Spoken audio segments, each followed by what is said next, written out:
A cabbie picks up a nun. She gets into the cab and notices that the very handsome cab driver won't stop staring at her. She asks him why he is staring.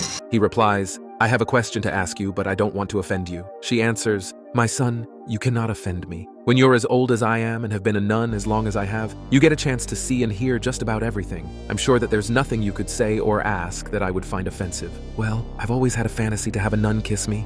She responds, "Well, let's see what we can do about that. Number 1, you have to be single, and number 2, you must be Catholic." The cab driver is very excited and says, "Yes, I'm single and Catholic," the nun says. "Okay, pull into the next alley." The nun fulfills his fantasy with a kiss that would make a man blush. When they get back on the road, the cab driver starts crying. "My dear child," says the nun, "why are you crying?" The cab driver said, "Forgive me, but I've sinned. I lied and I must confess I'm married and I'm not a Catholic." The nun says, "That's okay. My name is Gary and I'm going to a Halloween party."